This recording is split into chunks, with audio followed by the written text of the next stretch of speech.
அன்னை பர்னிச்சர்ஸ், அன்னை திருமண சீர்வரிசை பொருட்கள், டிவி, ஃபிரிட்ஜ், வாஷிங் மெஷின் உள்ளிட்ட 200க்கும் மேற்பட்ட பொருட்கள் அடங்கிய திருமண சீர்வரிசை ரூபாய் 99,000 மட்டுமே. தமிழகம் முழுவதும் இலவச டோர் டெலிவரி. தொடர்புக்கு 7550144440 9345044044. கொடி அறிமுகப்படுத்திட்டீங்க, நிறைய விவாதங்களை கிளப்பியிருக்கு, வரவேற்புகளையும் பெற்றிருக்கு. வரவேற்புகளை பெற்றதுக்கு நன்றி சொல்லலாம், பட் அதை தாண்டி விவாதங்களுக்கு பதில் சொல்லணும் இல்லையா? நீங்க செய்யறதே கொடி அறிமுக விழா, அதுக்கு கொடிக்கு விளக்கம் கொடுக்க மாட்டீங்களா அப்படிங்கிற நியாயமான கேள்வி நான் ஏற்றுக்கிறேன்.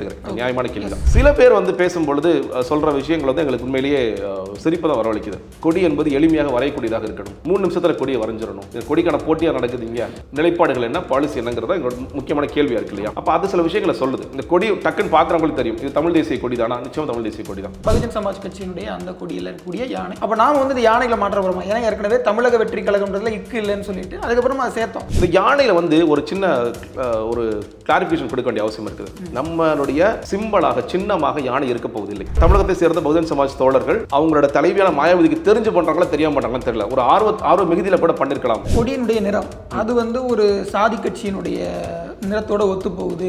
விஜய் அவர்களும் அந்த சாதியை சேர்ந்தவர்னு சொல்லிட்டு ஒரு பிரஸ் மீட் நடந்து நீங்க பார்த்திருப்பீங்க. சிலருக்கு சில அஜெண்டாவோட பேசுறவங்க இல்ல வேறு ஒரு சார்பா பேசுறவர்கள் அந்த மாதிரியான பிரச்சனைகளை கிளப்பத்தான் செய்வார். கொடியை அறிமுகப்படுத்துற நேரத்தில் திமுக பயந்துருச்சு. அதனாலதான் அவங்க ஒரு பொய்யான செய்தியை பரப்பி தங்கள் பக்கம் ஒரு அட்டென்ஷனை சீக் பண்ணாங்க. பாடல் போட்டு 40வது நிமிஷம் தமிழக அரசு அமைச்சர் இல்லாத ஒரு அமைச்சரை மாற்றம் இருக்கு. நல்லா தெரிஞ்சுக்கங்க. ஒரு முதலமைச்சருக்கே தெரியாத ஒரு அமைச்சரவை மாற்றமும் ஒரு முதலமைச்சருக்கே தெரியாத ஒரு நிகழ்வும் நடக்குது அப்படின்னா அதை நீங்க எப்படி பாக்குறீங்கன்னு சொல்லுங்க. அன்னைக்கு உண்மையில நான் சொல்றேங்க, என் பக்கத்துல உட்கார்ந்து இருக்கிற திமுக நிர்வாகி தலையில் அடிச்சுக்கிறாரு. என்ன பண்றோம் நாங்க, என்ன பண்ணிட்டு இருக்கீங்க நீங்க?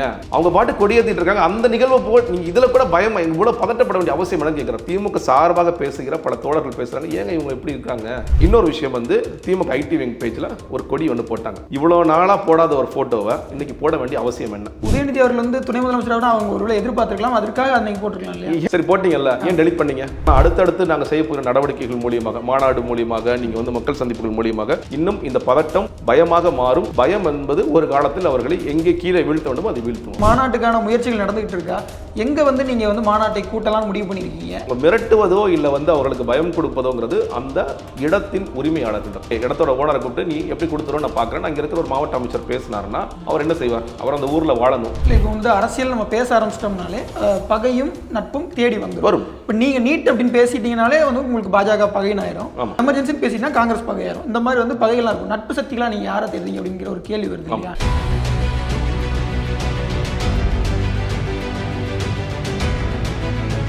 சாட்டை வழிநேயர்களுக்கு வணக்கம். இன்று நம்முடைய இணைந்திருப்பவர் தமிழக வெற்றி கழகத்தின் செய்தி தொடர்பாளர் திரு ஜெகதீஸ்வரன் அவர்கள். வணக்கம் சார். வணக்கம்.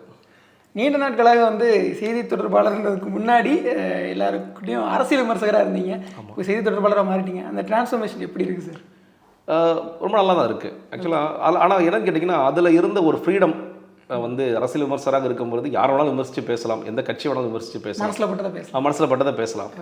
ரொம்ப ஃப்ரீயாக நான் சில நேரங்களில் நான் பாஜக எதிர்த்து பேசும்போது சில பேர் ஒரு திமுக சார்பு அப்படின்னு சொல்லுவாங்க. நான் திமுக விமர்சித்து பேசும்போது ஒரு அதிமுக சார்புவாங்க. அதிமுக விமர்சித்து பேசும்போது இப்படி மாறி மாறிலாம் இருக்கும். அந்த மாதிரி விமர்சனம் கலக்க கொடுத்துருவாங்க. சில நேரங்கள் சில பேர் பார்க்குறவங்க திடீர்னு யாராவது பார்ப்பா சார் ரொம்ப கரெக்டாக பேசுறீங்க, ரொம்ப நியாயமாக பேசுறீங்க அப்படிங்கிற விமர்சனங்களும் வரும். அதை தாண்டி நம்ம சமூக செயற்பாடுகளும் செயல்பட்டு இருந்தோம். இப்போ பாடிக்குப்பத்தில் தான் தொடர்ச்சி வேலை பார்த்துட்டு இருந்தேன். அங்கே இருக்கிற மக்களுக்கு அருகாமையில் வீடு வாங்கி கொடுக்கறதுக்கு இந்த கூவமரம் இருக்கிற வீடுகள்லாம் கொண்டு போய் ரொம்ப தூரத்தில் போட்டுட்டு இருந்தாங்க. அருகாமையில் வீடு வாங்குற பெரிய போராட்டம் செஞ்சு அதில் ஒரு 200க்கும் மேற்பட்ட வீடுகள்லாம் வாங்கி கொடுத்துட்டு இருந்தோம். கள வேலைகளும் நடந்துகிட்டு இருந்துச்சு. இப்போ இந்த அரசியல் விமர்சகராக இருந்து ஒரு தமிழக வெற்றி கழகத்துடைய செய்தி தொடர்பாளராக மாறும்பொழுது என்னன்னு கேட்டிங்கன்னா ஒரு கட்சிக்குன்னு சில விஷயங்கள் இருக்கும் இல்லையா? அந்த கட்சிக்கு உட்பட்டு தான் பேச முடியும். எனக்கு ஒரு கருத்து இருக்கலாம் சில விஷயங்கள்ல, பட் அதை தாண்டி கட்சிக்கான கருத்து என்ன அப்படிங்கிறத தெரிஞ்சுக்கிட்டு பேச வேண்டிய அவசியம் இருக்குது.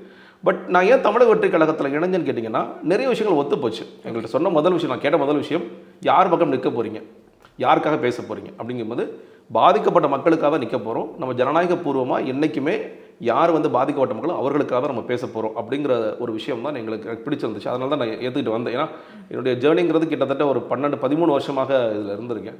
ஸோ புதிய அரசியல் கட்சிக்கு நம்ம அழைக்கும் போது நமக்கு சரியாக வருமா, இன்னும் சொல்லப்போனால் அதுக்கு முன்னாடி நிறையா பேர் கூப்பிட்டுருக்காங்க வெவ்வேறு கட்சிகளில். பட் எனக்கு எப்பவுமே ஒரு காம்ப்ரமைஸ் போயிடுவோம். நம்ம ஒரு காம்ப்ரமைஸ் இல்லாமல் இந்த கட்சிகளுக்கு போக முடியாது. அந்த மாதிரி கட்சிகள் ஊழல் எதிர்த்து நம்ம பேசிகிட்டு இருக்கோம்.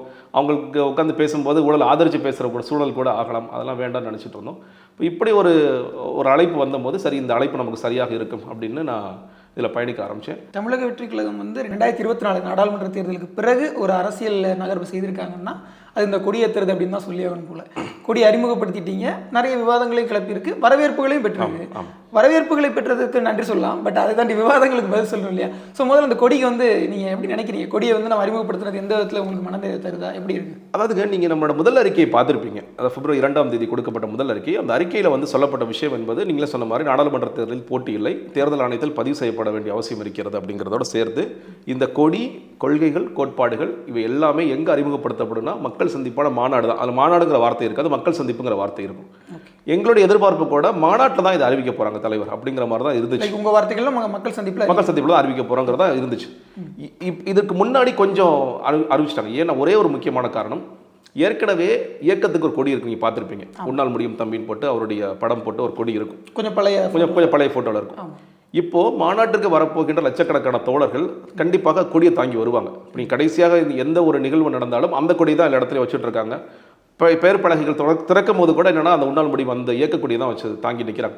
அப்போ மாநாட்டுக்கு வரப்போகின்ற தோழர்களுக்கு அது தமிழக வெற்றி கழகத்தின் கொடியாக இருந்தால் சரியாக இருக்கும் அப்படிங்கிற ஒரு பார்வையினால தான் இந்த கொடியை நம்ம இப்போ அறிமுகப்படுத்திடலாம் அப்படிங்கிறதான் இதுக்கான நோக்கம். இது வரைக்கும் வந்து ரசிகர் மன்ற அல்லது அந்த இயக்கத்துடைய கொடியாக இல்லாமல் கட்சியோட கொடியாகவே இது இருக்கட்டும். வரும்போது நீங்கள் அது வந்து பேருந்தில் வர்றீங்க, நீங்கள் வந்து வேன் பிடிச்சி வரீங்க, எப்படி வந்தாலும் இந்த கொடி எடுத்துகிட்டு வாங்க. மறுபடியும் மாநாட்டு பந்தலிலும் அது அறிவிக்கப்படும். நீங்கள் ஏன் ஒரு கேள்வி இருக்குது, ஏன் இந்த விளக்கம் நீங்கள் கொடுக்கல? நீங்கள் செய்கிறதே வந்து கொடி அறிமுக விழா, அதுக்கு கொடிக்கு விளக்கம் கொடுக்க மாட்டீங்களா அப்படிங்கிற நியாயமான கேள்வி நான் ஏற்றுக்கிறேன். நியாயமான கேள்வி தான். நீங்கள் ஏன்னா ரொம்ப சிறிய அரங்கு, அந்த சிறிய அரங்கில் மாவட்ட பிரதிநிதிகள் மட்டும்தான் வந்திருந்தாங்க. பல லட்சக்கணக்கான மக்களை எங்களை கூப்பிட முடியாத சூழல். பல லட்சக்கணக்கான மக்களுக்கு முன்னாடி இதை தெரிவிப்புதான் சரியாக இருக்கும் என்ற ஒரே ஒரு காரணத்தினால தான் அந்த கொடிக்கான விளக்க வேண்டும். தலைவர் பேசும்போது அவர் என்ன சொன்னார், நாங்கள் இதுக்கு ஒரு பெரிய வரலாறு இருக்குது, அந்த வரலாற்றையும் நீங்கள் எதிர்பார்க்கின்ற அந்த மாநாட்டான மக்கள் சந்திப்பில் நான் சொல்வேன் அப்படிங்கிறத அவர் தெளிவுபடுத்தினார். அதுதான் மிக முக்கியமான ஒரு காரணம். ஸோ அதனால தான் வந்து கொடிக்கான விளக்கம் என்ன அப்படிங்கிற கொடுக்க முடியாத ஒரு சின்ன சூழல் இருக்குது. அதை தாண்டி ஒரு அரசியல் பார்வையாளர்களுக்கு தெரியும். இப்போ நீங்கள் நிறைய நீங்களே சொன்னீங்க, வரவேற்புகளை பெற்ற விமர்சனம் பெற்ற அந்த வரவேற்புகளை பெற்று சொல்கிறவங்க ரொம்ப நியாயமாக பார்க்குறவங்க இந்த கொடிக்கான சில அர்த்தங்கள் எங்களுக்கு புரியுது. சிகப்பு எதை குறிக்கிறது அப்படின்னு பார்க்கும்பொழுது புரட்சியை குறிக்குது. மஞ்சள் வந்து மங்களகரமாக இருக்கட்டும் அப்படின்னு குறிக்குது. அதில் வந்து பச்சை நிறம் இருக்குது, அது இஸ்லாமியர்களை குறிக்கலாம். நீலம் இருக்குது, பட்டியலின மக்களை குறிக்கலாம். பிங்க் நிறம் இருக்குது, அது பெண்களை குறிக்கலாம். அப்படிங்கிறதும் இந்த வாகை மலர்ங்கிறது வாகை சூடுவதாகவும், இந்த போர் முரசு யானை என்ன சொல்லுது அப்படிங்கிற விஷயங்கள் எல்லாமே நிறைய பேர் அவங்களுக்கு ஒவ்வொரு மாதிரி டிகோட் பண்ணுறாங்க. அந்த நட்சத்திரங்களில் மட்டும் சில பேருக்கு சில கேள்விகள் இருக்குது, அது மாநிலங்களை குறிக்குதா இல்லை வேறு ஏதாவது அர்த்தம் இருக்குது அப்படின்னு.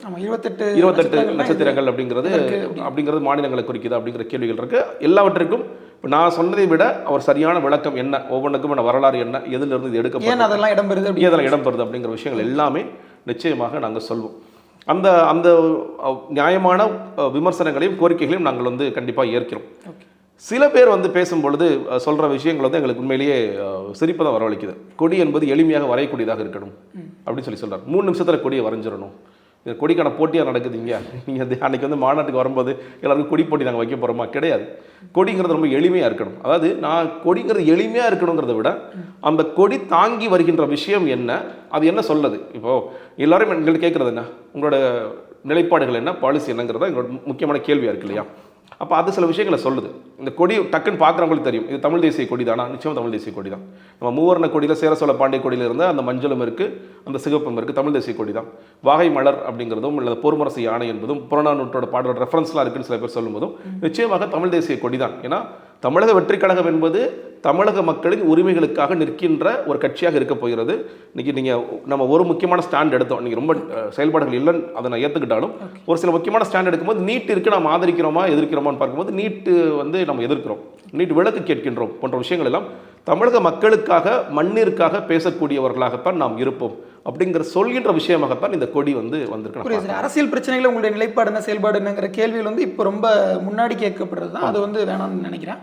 இப்போ வந்து இந்த கொடி சார்ந்த விஷயங்களை விமர்சனங்களாக குறிப்பாக சொல்லப்படுதுன்னா பகுஜன் சமாஜ் கட்சியினுடைய அந்த கொடியில் இருக்கக்கூடிய யானை அதே மாதிரி இடம்பெறுது அப்படின்னு சொல்லி அந்த கட்சியினுடைய தலைவர்கள் இதற்கு எதிர்ப்பு தெரிவிக்கக்கூடிய சூழலை பார்க்குறோம். அப்போ நாம் வந்து இந்த யானைகளை மாற்ற போகிறோமா? ஏன்னா ஏற்கனவே தமிழக வெற்றி கழகம்ன்றதுல இக்கு இல்லைன்னு சொல்லிட்டு அதுக்கப்புறமா அதை சேர்த்தோம். அது ஒரு நல்ல திருத்தம் தான், அது வந்து வரவேற்க தகுந்த திருத்தமாக தான் இருந்துச்சு. அதே மாதிரி இதை நம்ம மாற்றுவோமா அப்படிங்கிற ஒரு கேள்வி வருது. நீங்கள் சொல்கிற மாதிரி தமிழக வெற்றி கழகம் என்பது இக்கு விட்டதுங்கிறது இப்போ நாங்கள் இந்த நம்மளுடைய அறிக்கை விடப்பட்ட உடனே சில தமிழ் அறிஞர்களாக இருப்பவர்கள் உண்மையிலே வரவேற்கக்கூடியவர்கள் கூட நீங்கள் தப்பு பண்ணிட்டீங்க விவாதத்திலே சொன்னாங்க. நான் அதை சொன்னேன், நிச்சயமாக தலைவர் பார்வை கொண்டு போவோம், அவரும் இந்த நேரத்தில் பார்த்துருப்பார், உங்களோட விவாதங்கள்லாம் பார்த்துருப்பாரு, மாற்றம் இருக்குன்னு சொன்ன மாற்றம் அதை நாங்கள் ஏற்றுக்கிறோம். இந்த யானையில் வந்து ஒரு சின்ன ஒரு கிளாரிஃபிகேஷன் கொடுக்க வேண்டிய அவசியம் இருக்குது. நம்மளுடைய சிம்பலாக சின்னமாக யானை இருக்க போவதில்லை.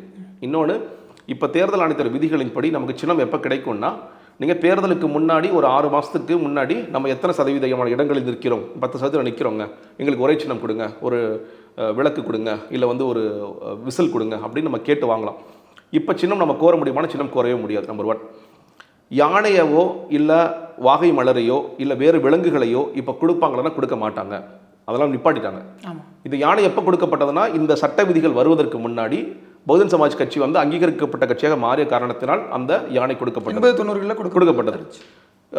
இதில் பாரதிய ஜனதா கட்சியில் இருக்கிற பூ வந்து இப்போ கொடுப்பாங்கன்னா கொடுக்க, எந்த பூவுமே கொடுக்க மாட்டாங்க. அவங்க வந்து அப்போதே வாங்கிட்டாங்க. காங்கிரஸுக்கு கை மாதிரி இன்னைக்கு ஒரு கால் கொடுப்பாங்களா இல்லை ஒரு நகம் கொடுப்பாங்களா, கொடுக்க மாட்டாங்க. இதெல்லாம் கிடையாதுன்னு சொல்லி முடிவு பண்ணியாச்சு. ஸோ அதனால் நம்ம கேட்க போகின்ற சின்னம், இந்த கொடியில் இருக்கிற எந்த விஷயமே நம்ம சின்னமாக நாளைக்கு ஃப்ரீ சிம்பிளாக வரவும் போகிறது கிடையாது, நம்ம அதை கோரவும் முடியாது. இன்னொரு முக்கியமான விஷயம், ஒரு கொடி என்பது ஒரு தேர்தல் ஆணையத்துடைய இதுக்குள்ளே வருதா, ஒரு பரிவுக்குள்ளே வருதான்னு கேட்டிங்கன்னா இல்லை.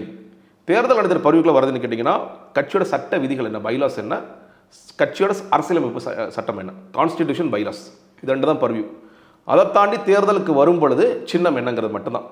நீங்கள் தேர்தல் ஆணையத்தில் போய் இந்த கொடியை நம்ம பயன்படுத்திட்டாங்க நம்ம சொல்லவே முடியாது, முறையிடவே முடியாதுன்னு நான் சொல்கிறேன். அதுக்கான வாய்ப்பே இல்லை. நான் அதனால தான் அன்றைக்கி முதல் விவாதத்தில் கேட்டேன், அன்றைக்கி அந்த விவாதம் மறுபடியும் கேட்டேன். தமிழகத்தை சேர்ந்த பகுஜன் சமாஜ் தோழர்கள் அவங்களோட தலைவியான மாயாவதிக்கு தெரிஞ்சு பண்ணுறாங்களா தெரியாம பண்ணுறாங்கன்னு தெரியல, ஒரு ஆர்வ மிகுதியில் கூட பண்ணியிருக்கலாம். நீங்கள் நல்லா பாருங்கள், உங்களுக்கு பரிவுகளே கிடையாது. ஒரு கொடி என்பது எங்களுடைய ப்ராப்பர்ட்டி, அந்த கொடி என்பது அவங்களோட ப்ராப்பர்ட்டி. 2004 சட்டத்தின்படியே அஸ்ஸாம் மற்றும் இன்னொரு மாநிலத்துக்குமே வந்து இந்த 2 மாநிலங்கள் தான் அதை பயன்படுத்த முடியும். மற்றபடி பகுஜன் சமாஜ் கட்சி கொடுக்கப்பட்டிருக்கு. இதை தாண்டி இந்த 3 பேரை தாண்டி வந்து வேற யாருமே பயன்படுத்தக்கூடாதுன்ற சட்ட விதிமுறைகள் இருக்கு, தேர்தல் ஆணைய விதிமுறைகள் இருக்கு. அதை மீறி இவங்க பயன்படுத்தியிருக்காங்க. இது சிக்கலுக்குள்ளாகும். நீ சொல்ற சின்னம் கரெக்டா? நீ சொல்ற சின்னம் கொடியிலுமே பயன்படுத்தக்கூடாதுன்ற மாதிரி தான் அதை இல்ல சின்னம் தான். அதாவது நீங்க பொண்ணு இல்லைங்க, விதி ஒண்ணுதான் சார். விதியை வந்து அவங்க இன்டர்பிரட் பண்ணும்போது புரியுது எனக்கு. இப்போ நீங்க ஒண்ணு இல்ல, சைக்கிள் சின்னம் இருக்கு, அகிலேஷ் யாதவ் பயன்படுத்துறாரு. இங்க வந்து ஆந்திரால ஒரு கட்சி பயன்படுத்துறாங்க, தமிழ்நாட்டுக்கும் கொடுக்குறாங்க, தமாக கொடுக்குறாங்க. ஏன்னா அது வந்து தேசிய அங்கீகரிக்கப்பட்ட கட்சி கிடையாது, மாநில அங்கீகரிக்கப்பட்ட கட்சி, ரைட்டா? ஆனால் பகுஜன் சமாஜ் கட்சி என்பது தேசிய அங்கீகாரம் பெற்றுள்ள கட்சி, பாஜக மாதிரி, காங்கிரஸ் மாதிரி, கம்யூனிஸ்ட் மாதிரி. அதனால அவங்க போட்டிடுவாங்க. அதான் சொல்றேன், நீங்க அவங்க எப்பயுமே யானை தான், யானை அவ்வளவு சீக்கிரமாலாம் போகாது. ஆனா அது சின்னம், நல்லா புரிஞ்சுங்க, அது சின்னம். அவங்க சின்னத்தை வந்து கொடியில் வச்சிருக்கிறாங்க. நம்ம சொல்றது இது எங்களுடைய கொடியில் இருக்குன்றது, நாங்கள் சின்னமாக கோரப்போவது கிடையாது. நாங்கள் சின்னமாக இதை கேட்டால் தான் உங்களுக்கு எங்களுக்கும் சண்டை வரும். நாங்களும் யானையே வேணும்னு கேட்குறோமா? இல்லை, யானை கேட்கவே முடியாது இன்னைக்கு. கொடிகள்லையுமே வந்துட்டு ஒரு குளறுபடி ஏற்படும் அவங்க அதை வந்து நினைக்கிறாங்க. அதுக்காக இல்லை, அதான் சொல்கிறேன் இல்லையா. நீங்கள் இப்போது உங்களுக்கு மக்களுடைய பார்வையில் இல்லை, மக்கள் வந்து எப்போ அதை தேட போகிறாங்கன்னா தேர்தல் நேரத்தில் தான் தேட போகிறாங்க, கரெக்டாக? மற்றபடி கட்சி தொண்டர்கள் கொடியேற்ற போகிறாங்க. கட்சி தொண்டர்கள் கொடியேற்றும் போது அவங்களுக்கு பகுஜன் சமாஜ் கொடி எதுங்கிறது தெரியும், தமிழக வெற்றி கழக நிர்வாகிகளுக்கு தமிழக வெற்றி கழக கொடி எதுன்னு தெரியும். அதில் எந்த குழப்பமும் இல்லை. அது வேறு நிறம், இது வேறு நிறம். இன்னும் ரொம்ப சொல்லப்போனால் அது ஒரு யானை, இது இரட்டை யானை, இது போர் யானைகளாக இருக்கிறது, அது வந்து வேறு விதமான யானையாக இருக்கிறது. அந்த வேறுபாடெல்லாம் இருக்குது. அதனால் எந்த குழப்பமும் இல்லை. மக்களுடைய தேவை எப்போ ஏற்படும் கேட்டிங்கன்னா, மக்களுக்கான தேவை எப்போ ஏற்படும் கேட்டிங்கன்னா, ஓகே இது வந்து தேர்தலுக்கு வந்துட்டோம், தேர்தல் இவங்களும் வந்து ஒரு யானையை போட்டிருக்காங்க, இவங்க நின்றுட்டு இருக்க யானை போட்டிருக்காங்க, இவங்க 2 காலை தூக்கி இருக்கிற யானை போட்டாங்கன்னா அந்த குழப்பம் வரும். அதுக்கான வாய்ப்புகளே கிடையாதுன்னு சொல்கிறேன். அவசரம் நீங்கள் தேர்தல் ஆணையத்தில் முறையிட்டாலும் அவங்க என்ன சொல்லுவாங்கன்னா, கொடி என்பது எங்களோட பரிவில் இல்லை, வேண்டாம்னு சொல்லிடுவாங்க. எங்களால் ஒன்றும் செய்ய முடியாதுன்னு சொல்லுவாங்க. வழக்குகளுக்கு போகலாம், வழக்குகளுக்கு போனாலும் நிற்குமாங்கிறது தெரியாது. ஒரு கொடிங்கிறது ஒரு கட்சியோடைய இன்டெலெக்சுவல் ப்ராப்பர்ட்டி, ஐபி மாதிரி. அந்த இன்டெலெக்சுவல் ப்ராப்பர்ட்டியை அவங்க ரெஜிஸ்டர் பண்ணி வாங்கியிருக்காங்களான்னு தானே தேவையை தவிர, நீங்கள் அதில் வந்து ஒரே மாதிரி ட்ரேட்மார்க் பிரச்சனைகள் இருக்கா, அந்த தான் பிரச்சனைகள் தவிர இல்லை ஒரே மாதிரி கிடையாது. இந்த யானை வேறு மாதிரி இருக்குது, அந்த யானை வேறு மாதிரி இருக்கிறது. ஸோ இந்த சிக்கலை வந்து ஈஸியாக எதிர்கொண்டுருவோம்னு சொல்லி சொல்கிறேன். அது சிக்கல் நான் சொல்கிறேன். அவங்க முதல்ல என்ன சொன்னாங்க, நாங்கள் எங்களுடைய பொருளாளர்கிட்ட பேசியிருக்கோன்னு சொல்லி சொன்னாங்க. அவங்க வந்து திரும்ப பதில் சொல்லுவாங்கன்னாங்க. அதுக்கு வழக்கு தொடுப்போம்னாங்க. அவங்க வழக்கு தொடுப்பதற்கான வாய்ப்புகள் குறைவும் நான் பார்க்குறேன். அதையும் தாண்டி வந்து இந்த கொடியினுடைய நிறம் அது வந்து ஒரு சாதி கட்சியினுடைய நிறத்தோட ஒத்து போகுது. விஜய் அவர்களும் வந்து அந்த சாதியை சேர்ந்தவர்னு சொல்லிட்டு ஒரு பிரஸ் மீட் நடந்து நீங்கள் பார்த்துருப்பீங்க நான் நம்புறேன். ஸோ அதுவும் வந்து ஒரு பக்கம் வந்து தலை தூக்குது அப்படிங்கிறத உங்களால் பார்க்க முடியுதா? அதை மக்கள் வந்து அதையும் வந்து அந்த ஒரு விமர்சனத்தை ஏற்றுக்குவாங்கன்னு நினைக்கிறீங்களா? இல்லைங்க, நீங்கள் கொடியாக இருக்கலாம், இல்லை பாடலாக இருக்கலாம். நீங்கள் பாடலையும் பார்த்துருப்பீங்கன்னு நினைக்கிறேன். பாடலாம் எல்லோரையும் உள்ளடக்கிய ஒரு இன்க்ளூசிவிட்டி தான் நம்ம பேசுகிறோம். நம்ம இன்னும் சொல்ல போனால் நம்மளோட அறிக்கையில் சொல்ல மாதிரி பிளவுபடுத்தப்பட்ட அரசியல் என்பது வேண்டாம். அது வந்து மத ரீதியான பிளவுகளோ ஜாதிய ரீதியான பிளவுகளோ. ஏன்னா சில பேர் பிளவுபடுத்தப்பட்ட அரசியல் அவர் பிஜேபி சொல்றாரு, இல்லை ரெண்டுமே தான் சொல்றோம். இங்கே நம்ம வேங்கை வேலு சேர்த்து தான் சொல்கிறோம். இங்கே வந்து மேல்பாதி கோயில் சேர்த்து தான் சொல்கிறோம். சமூக நீதிங்கிறது இங்கே காக்கப்படணும். அது வந்து ஜாதிய ரீதியான சமூக நீதியாக இருக்கலாம், மத ரீதியான சமூக நீதியாக இருக்கலாம், எல்லாமே காக்கப்படணுங்கிறதுல நமக்கு நல்ல தெளிவு இருக்கிறது. இந்த பாடல்களை நீங்கள் பார்க்கலாம், எல்லா தரப்பு மக்களும் அதில் இருக்கிறார்கள். ரொம்ப முக்கியமாக அந்த கொடியை பிடிக்கும் போது எந்தெந்த சமூக மக்களை காமிக்கணும், எந்த மத ரீதியான மக்களை காமிக்கணும், ஆதிக்குடிங்கிற வார்த்தையை பயன்படுத்துகிறோம். நீங்கள் அந்த நீல நிறம் வந்து நம்ம எல்லாருக்குமே தெரியும். அந்த கொடியில் இருக்கிற நீல நிறம் என்பது பட்டியலின மக்களை தான் குறிக்கின்றது அப்படிங்கிறது தெரியும். அப்போ எல்லோரையும் உள்ளடக்கிய சமூகமாக நாம் இருக்கிறோம் அப்படிங்கிறதுல நமக்கு வந்து எந்த விதமான குழப்பமும் வேண்டாம். சிலருக்கு சில அஜெண்டாவோட பேசுகிறவங்க இல்லை வேறு ஒரு சார்பாக பேசுகிறவர்கள் அந்த மாதிரியான பிரச்சனைகளை கிளப்பத்தான் செய்வார்கள். நீங்கள் இன்னொன்று யோசிச்சு பாருங்க, கொடி ரிலீஸ் ஆகி கிட்டத்தட்ட ஒரு 4 நாள் ஆயிடுச்சா. நான் எதிர்பார்த்து சொல்லவா, இந்த கொடியை பற்றி ஒரு 10 நிமிஷம் காலையில் வந்து தொலைக்காட்சியில் நம்மளுக்கு ஃபோன் பண்ணி கேட்பாங்க. அன்னைக்கு இரவு ஒரு விவாதமாகும். அதற்கு பெரிய பேசுபொருளாக இருக்காத நான் நினச்சேன். நான் ஒரு முன்னாள் அரசியல் விமர்சகராக சொல்கிறேன், அப்படி தான் நினச்சேன். தொடர்ச்சியாக பேசுபொருளாக இருக்கிறது. இதை பேசுபொருளாக வைக்கிறதுக்கு எங்களுக்கு உதவுறாங்க. அந்த விதத்தில் நாங்கள் மகிழ்ச்சி, எங்களுக்கு எந்த பிரச்சனையும் இல்லை. நீங்கள் தொடர்ச்சியாக அதை வச்சுக்கிட்டே இருங்க. ஆனால் நாங்கள் அந்த மாதிரி எந்த ஒரு சார்பும் எடுக்காமல் எல்லோருக்குமான அரசியல் கட்சியாகத்தான் நாங்கள் வருகிறோம். அதில் எங்களுக்கு எந்த மாற்றமும் எந்த குழப்பமும் இல்லை. ஆனால் அதே நேரத்தில் வந்துட்டு தமிழக வெற்றி கழகம் வந்து இந்த கொடியை அறிமுகப்படுத்துகிற நேரத்தில் திமுக பயந்துருச்சு. அதனால தான் அவங்க ஒரு பொய்யான செய்தியை பரப்பி தங்கள் பக்கம் வந்து ஒரு அட்டென்ஷனை சீக் பண்ணாங்க அப்படிங்கிற ஒரு விமர்சனம் வரதை பார்க்க முடியுது. தமிழக வெற்றி கழகம் வந்து இதை உண்மையாகவே அதையும் நம்புறாங்களா, அந்த மாதிரியான விமர்சனங்களை வந்து ஏற்றுக்கொள்கிறாங்க? நீங்கள் நம்புறீங்களா? நான் கேட்குறேன். தமிழக வெற்றி கழகத்தை விடுங்க. நீங்கள் எப்படி பார்க்குறீங்க? நீங்கள் வந்து இப்போது ஒரு கட்சி நடத்துறீங்க, ஏதோ ஒரு கட்சி நடத்துறீங்க. அந்த கட்சி நடந்து நீங்கள் வந்து கொடியேற்றி பாடல் போடுறீங்க. பாடல் போட்டு 40வது நிமிஷம் வந்து தமிழக அரசு அமைச்சர் இல்லாத ஒரு அமைச்சரை மாற்றம் வருகிறது. நல்லா தெரிஞ்சுக்கோங்க. நம்ம எல்லாருக்குமே தெரியும். நீங்கள் முதல் நாள் வரைக்கும் நீங்கள் யூடியூப் சேனல் நடத்துறீங்க. முதல் நாள் வரைக்கும் யூக செய்தியாக கூட நீங்கள் பேசியிருக்க மாட்டீங்க. கரெக்டாக எந்த விதமான புலனாய்வு இதழும் தமிழக அமைச்சர்கள் மிகப்பெரிய மாற்றம் வரப்போகுது பேசிருக்க மாட்டோம். ஆகஸ்ட் 19 எதிர்பார்த்தோம், ஆனால் 22 நம்ம எதிர்பார்க்கல. அது அன்னைக்கு காலையில் தான் அந்த பேசப்பட்ட ஒரே ஒரு விஷயம், உதயநிதிக்கு துணை முதலமைச்சர் கொடுப்பாங்களா கொடுக்க மாட்டாங்களா, ஒரு மூத்த அமைச்சர் பதவியில இருந்து எடுக்க சொன்னாங்க. அன்னைக்கு சாயந்தரம் நீங்க வந்து முதலமைச்சர் ஸ்டாலின் அவர்கள்ட்ட கேட்கும்போது அவர் என்ன சொல்றாரு, அமைச்சரை மாற்றமா, அப்படியா, எனக்கு தகவல் இல்லைன்னு சொல்லி சொல்றாரு. ஒரு முதலமைச்சருக்கே தெரியாத ஒரு அமைச்சரவை மாற்றமும் ஒரு முதலமைச்சருக்கே தெரியாத ஒரு நிகழ்வும் நடக்குது அப்படின்னா அதை நீங்க எப்படி பாக்குறீங்கன்னு சொல்லுங்க. எங்களை விட்டுருங்க. தமிழக வெற்றி கழகம் வந்து அதை நாங்கள் சும்மா கிளைம் பண்ணுறோம் கூட வச்சுக்கலாம். அன்னைக்கு உண்மையிலே நான் சொல்கிறேங்க, என் பக்கத்தில் உட்காந்துருக்கிற திமுக நிர்வாகி தலையில் அடிச்சுக்கிறாரு. என்ன பண்ணுறோம் நாங்கள், என்ன பண்ணிட்டு இருக்கீங்க நீங்கள்? அவங்க பாட்டு கொடியேற்றிட்டு இருக்காங்க. அந்த நிகழ்வை நீங்கள் இதில் கூட பயம், இவ்வளோ பதட்டப்பட வேண்டிய அவசியம் என்னன்னு கேட்குறோம். திமுக சார்பாக பேசுகிற பல தோழர்கள் பேசுகிறாங்க, ஏங்க இவங்க எப்படி இருக்காங்க. நாங்கள் சில தோழர்கள் சொல்கிறாங்க, சார் நான் திமுக தான் எப்பயும் வாக்களிச்சுட்டு இருக்குவேன், இவ்வளோ பதட்டம் அவசியமே இல்லையே. அது ஒரு பக்கம் ஒன்று. இதில் இன்னொரு ஆபத்தான விஷயமும் இருக்குது. முதலமைச்சருக்கே தெரியாமல் ஒரு கவர்மெண்ட் பிஆர்ஓ வந்து ஒரு செய்தியை வெளியிடுறார் அப்படின்னா, இப்போ முதலமைச்சர் அவர்களுக்கு இந்த நாட்டில் என்ன நடக்குதுன்னு தெரியுதா அப்படின்னு ஒரு கேள்வி வைக்கப்பட்டு கொண்டே இருக்குது இல்லையா. அப்போ கலாச்சார மரணம் நடந்துச்சு, முதலமைச்சர் அவர்களுக்கு இதெல்லாம் தெரிஞ்சு நடக்குதா தெரியாமல் நடக்குதா, சில போலீஸ் டிரான்ஸ்ஃபர்ஸ் நடக்குது, போலீஸ் சில பேர் அவங்களுடைய நடத்தை சரியில்லைன்னு சொல்லி சொல்கிறாங்க. ஒரு மாதத்தில் நிறைய மாற்றங்கள் நடந்துச்சு. ஆனால் இதெல்லாம் தெரிஞ்சு நடக்குதா தெரியாமல் நடக்குதாங்கிறத அவர் உறுதிப்படுத்துகிற மாதிரி எனக்கே தெரியாமல் சில விஷயங்கள் நடக்குதுன்னு சொல்லாரு. ரொம்ப ஆபத்து. அது ஒன்று. நீங்கள் இன்னொரு விஷயம் வந்து திமுக ஐடி விங் பேஜில் ஒரு கொடி ஒன்று போட்டாங்க. உதயநிதி அவர்கள் கொடியை தாங்கிட்டு போறாரு. விஜய் அவர்கள் வந்து அந்த கொடியை பிடிச்சிருக்க மாதிரி ஃபோட்டோ போட்டு வீடியோஸ் அதை இவங்க வந்து போட்டாங்க. நான் என்ன சொல்கிறேன், இவ்வளோ நாளாக போடாத ஒரு ஃபோட்டோவை இன்னைக்கு போட வேண்டிய அவசியம் என்ன? உதயநிதி அவர்கள் வந்து துணை முதலமைச்சராக அவங்க ஒருவேளை எதிர்பார்த்துருக்கலாம், அதற்காக அன்னைக்கு போட்டிருக்கலாம் இல்லையா? அதான் சொல்கிறேன். நீங்கள் அது கரெக்டாக எங்களோட தமிழக வெற்றி கழகம் சரி போட்டிங்கல்ல, ஏன் டெலிட் பண்ணீங்க? சரி, நான் உங்கள் வார்த்தையே அவனை ஒத்துக்கிறேன். சரி, பாவம் துணை முதலமைச்சராக போயிடாருல, ஏன் டெலிட் பண்ணீங்க? இல்லை ஒருவேளை அப்படி ஒன்றும் இல்லை, அப்படி தகவல் வந்து உறுதிப்படுத்தப்படலைன்னு அவங்களுக்கு தெரிஞ்சிருக்கும். அதனால நான் தான் சொல்றேன், எல்லா பதிலுக்கும் நீங்களே சொல்றீங்க. அப்போ இதை பார்க்குற மக்களுக்கே ரொம்ப தெளிவாக தெரியும் இதெல்லாம் பண்றீங்க. என்னுடைய பதில்ங்கிறது யூகமான பதில் தான். நான் சொல்றேன், நீங்க அதான் சொல்றேன், உங்களுடைய பதில்ங்கிறது இப்போ பார்க்குற மக்கள் நாங்கள் எதுவுமே அமைச்சர் துரைமுருகன் அவர்கள் வந்து ஒரு கமெண்ட் போட்டு என்னுடைய அட்மின் போட்டாருன்னு சொன்னார். எச் ராஜா அவர்கள் சொன்ன மாதிரியான வார்த்தைகள் வந்து இப்போ எல்லா அரசியலும் கரெக்ட் தான். நான் தான் சொல்றேன், இங்கே நான் ஜெகதீஸ்வரனோ தமிழ் வெற்றிக்கிழமை கூட பேசல. அன்னைக்கு புதிய தலைமுறையில் நடந்த விவாதத்தில் பத்திரிகையாளர் மணி அவர்கள் என்ன பேசினார், என்னுடைய பத்திரிகையாளர் வாழ்க்கையில் 30-40 வருட வாழ்க்கையில் இந்த மாதிரி கேவலமான ஒன்று பார்த்ததே கிடையாதுன்னு சொல்லி சொன்னார். அந்த பிரேக்கிங் நியூஸ் வந்துச்சு இல்லையா, அதை அவர் மேற்கோள் காட்டி பேசுறாரு. அவர் ஊடகத்தை சேர்த்து, நான் ஊடகத்தை விட குறை சொல்லலை, ஊடகத்துக்கு ஒரு அழுத்தம் கொடுக்குறாங்க, நீ இந்த நியூஸ் இந்த டைம் தான் போடணும்னு சொல்றாங்க, உங்களுக்கு வழி இல்லாமல் போடுறாங்க. ஏன்னா எல்லா ஊடகமும் ஒரே நேரத்தில் பிரேக் பண்றாங்க. ஏன்னா அது லீக்டு நியூஸை யூக செய்தே கிடையாது, கவர்மெண்ட் பிஆர் வளர்ந்து வருது, அவங்க போடுறாங்க. பட் அவர் சேர்த்து சொல்ல, ஊடகத்தை சேர்த்து சொல்றாரு. ஊடகம் எப்படி நீங்க இல்லாத ஒரு செய்தியை நீங்க வெளியிடுறீங்கன்னு சொல்லி கேட்கிறார். யார் உங்களுக்கு அந்த அழுத்தத்தை கொடுப்பது, யார் உங்களை போட சொல்றாங்க, ஏன் அந்த நியூஸ் அப்போ பிரேக் ஆகுது அப்படின்னு சொல்லி சொல்றாரு. பத்திரிகையாளர்கள் பேசுகிறாங்க, சில அரசியல் விமர்சகர்கள் கேள்வி எழுப்புறாங்க.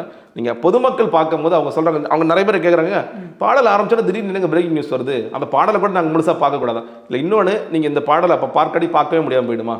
இன்றைக்கி நீங்கள் யூடியூப் எடுத்து பாருங்கள், எத்தனை கோடிக்கணக்கான மக்கள் அந்த பாடல்களை பார்த்துட்டு இருக்காங்க அப்படிங்கிறது நமக்கு தெரியும். அதனால் இந்த நான் ஒரு பெரிய பயம், நான் அவங்களுக்கு பக்கமே பேசுகிறேன், பயம் கூட ஏன் இவ்வளோ பதட்டப்படுறீங்கன்னு நான் கேட்குறேன். இவ்வளோ பதட்டம் தேவையில்லாது. நாங்கள் ஏன்னா எங்களுடைய நிலைப்பாடுகள் என்னன்னு இன்னும் சொல்லலை. நாங்கள் ஒவ்வொரு விஷயத்திற்கும் நாங்கள் என்ன நிலைப்பாடு எடுக்க போகிறோம், எதெல்லாம் போராட்டமாக மாற்ற போகிறோம் அப்படிங்கிறத சொல்லலை. அதற்கு முன்னாடி இவ்வளோ பயமும் பதட்டமும் உங்களுக்கு ஏன் வருகிறது அப்படிங்கிறது தெரியல. ஆனால் தொடர்ச்சியாக நீங்கள் ஆனால் அடுத்தடுத்து நாங்கள் செய்ய போகிற நடவடிக்கைகள் மூலியமாக, மாநாடு மூலியமாக, நீங்கள் மக்கள் சந்திப்புகள் மூலியமாக இன்னும் இந்த பதட்டம் பயமாக மாறும். பயம் என்பது ஒரு காலத்தில் அவர்களை எங்கே கீழே வீழ்த்த வேண்டுமோ அதை வீழ்த்தும் அவர்களை. கட்சி மாநாடு உங்களுடைய மொழிகளில் மக்கள் சந்திப்பு நிகழ்த்தணுன்ற ஒரு முடிவு கொண்டுட்டீங்க.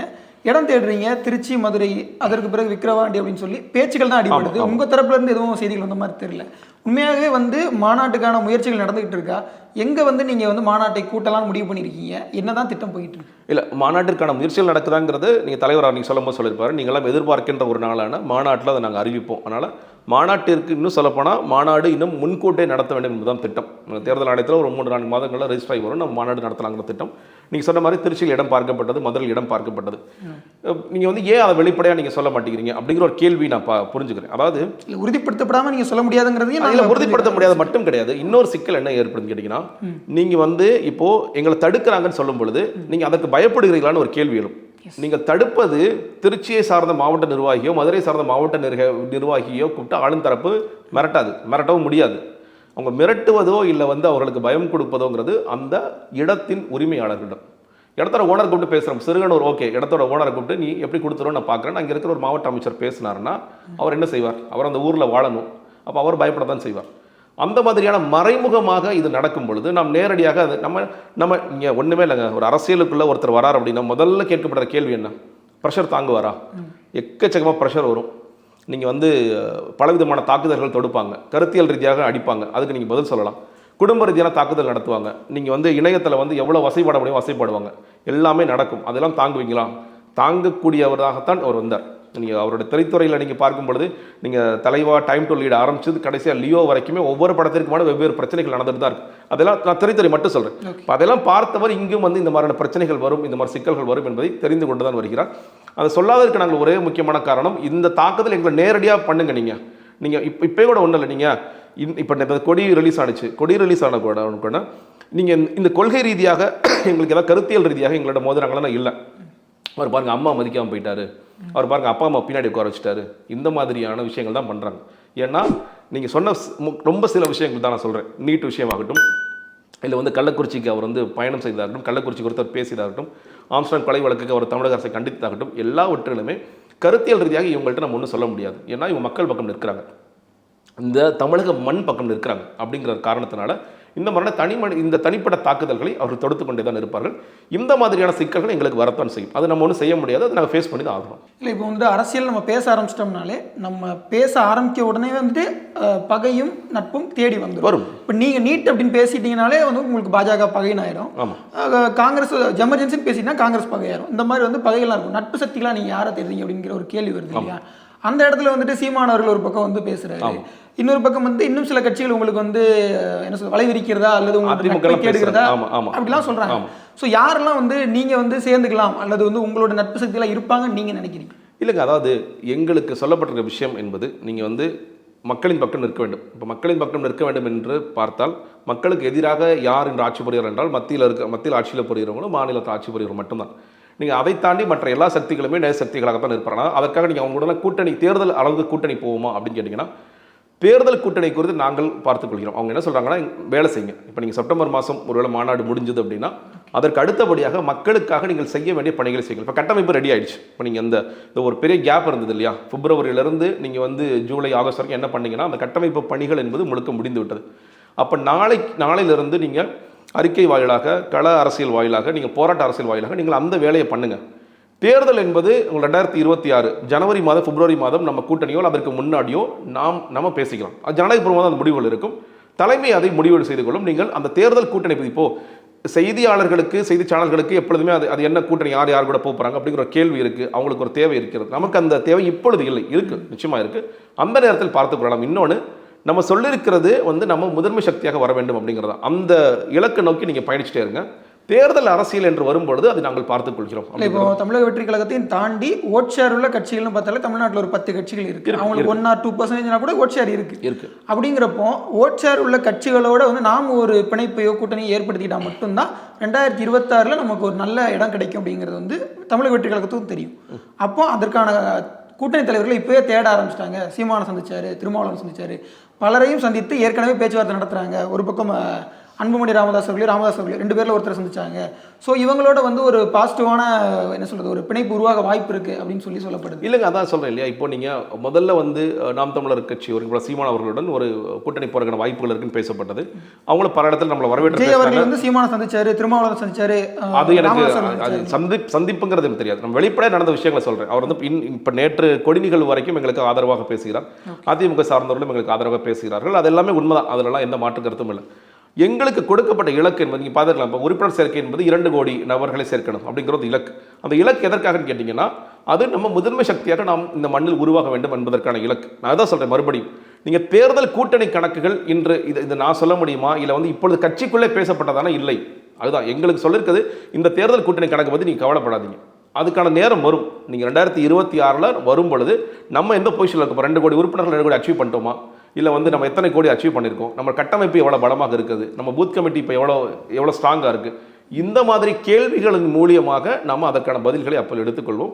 அப்போ நம்ம பேசிக்கலாம் அப்படிங்கிறத எங்களுக்கு சொல்லப்படும் நிலைப்பாடு. ஓகே சார், இறுதியான கேள்வி என்னென்னா, விஜய் போன்றவர்கள் ஒரு நடிகர், மக்கள் பிரபலமாக இருந்து அதற்கு பிறகு இப்போ கட்சி தொடங்குறாங்க அப்படின்னா, கமலஹாசன் 2018 கட்சியை தொடங்கினாரு, கொடி அறிவிச்சார். இப்போ கட்சி வந்து கிட்டத்தட்ட திமுகவோட போய் சேர்ந்த மாதிரியான ஒரு சூழலில் தான் இருக்காங்க. விஜய் போன்றவர்கள் வந்து எந்த ஒரு கொள்கையையும் தன்னுடைய தலைமையை ஏற்றுக்கொள்ளவோ அல்லது இன்னொரு தலைவராக ஏற்றுக்கொள்ளவோ ஒரு மனமில்லாத நடிகர்களாக இருக்காங்க. எம்ஜிஆரே வந்துட்டு பல தலைவர்களை தலைவராகவும் அந்த கொள்கைகளையும் ஏற்றுக்கொண்டவர். பட் அவங்கள பார்த்து அல்லது அவர்களை வந்து ஒரு முன்மாதிரியாக கொண்ட அரசியலுக்கு வரக்கூடிய எல்லா நடிகர்களும் இன்னைக்கு வந்து தங்களை தான் தலைவர்களை எடுத்துக்கிறாங்க, யாருடைய தலைமையை ஏற்றுக்கொள்ள தயாராக இல்லை அப்படிங்கிற ஒரு விமர்சனம் இருக்குது. அது இல்லைங்க, நீங்கள் இப்போது மாணவர்களுக்கு போன மாநாட்டில் பேசும்பொழுது அவர் கொள்கை ரீதியான தலைவர்களாக நம்ம ஏற்கனவே சொன்னார். பெரியாரை படிங்கள், காமராஜர் படிங்கள், அம்பேத்கரை படிங்கள் சொல்லி சொன்னார். இன்றைக்கும் நீங்கள் அந்த பாடலை பார்த்துருக்கலாம். இந்த பாடலை வந்து அந்த 3 எழுத்து மந்திரம் என்று வரும்பொழுது ஒரு பக்கம் வந்து அண்ணா அவர்களுடைய புகைப்படம் வருகிறது, இந்த பக்கம் அந்த மாதிரி ஒரு கேரிகேச்சர் மாதிரி வருது, எம்ஜிஆர் அவர்களுடைய வருது. அதாவது இது மட்டும் இல்லாமல் இன்னும் எத்தனையோ கொள்கை தலைவர்களை நாம் பின்பற்றி தான் வருகிறோம். நீங்கள் அந்த முதலாக கொடுக்கப்பட்ட அறிக்கையில் எங்கள் முன்னோர்களிடமிருந்து நான் பாடம் கற்றுக்கொண்டு தான் இந்த கள அரசியலுக்கு நான் வருகிறேன், நாங்கள் நீண்ட காலம் தூரம் பயணிக்கிறதுக்கு நான் விரும்புகிறேன்னு சொல்லி சொல்கிறார். அப்போ அது ஒருத்தர் 2 மட்டும் இல்லை, எத்தனையோ தலைவர்களிடம் பாடம் கற்றுக்கொண்டு தான் நாங்கள் வருகிறோம். நாங்கள் வந்து அதை ஏற்றுக்கொள்ள மாட்டோம், நானே பெரிய தலைவர், அந்த மாதிரி நிச்சயமாக அந்த ஆட்டிடியூட்லாம் கிடையாது. ஏன்னா அப்படி பார்த்துருந்தாருன்னா அவர் வந்து நீங்கள் யாரை படிக்கணும்னு சொல்ல வேண்டிய அவசியமே கிடையாது, பெரியாரை படிக்கணும்னு சொல்ல வேண்டிய அவசியம் கிடையாது, அம்பேத்கரை படிக்கணும்னு சொல்ல வேண்டிய அவசியம் இல்லை, இன்றைக்கி அண்ணாதுரை அவர்களுடைய படத்தை போட வேண்டிய அவசியம் கிடையாது. இன்றைக்கி நீங்கள் இப்போ திமுகவும் அதிமுக வேணால் அண்ணாவை மறந்துருக்கலாம், ஆனால் இன்றும் திமுக அதிமுக ஸ்ட்ராங்காக இருக்குன்னா அதுக்கு அண்ணாதுரை அவர்கள் மிக முக்கியமான காரணமாக நான் பார்க்கிறேன். இந்த தமிழ்நாட்டிற்கான மிக முக்கிய தலைவராக அவர் பார்க்கிறேன்.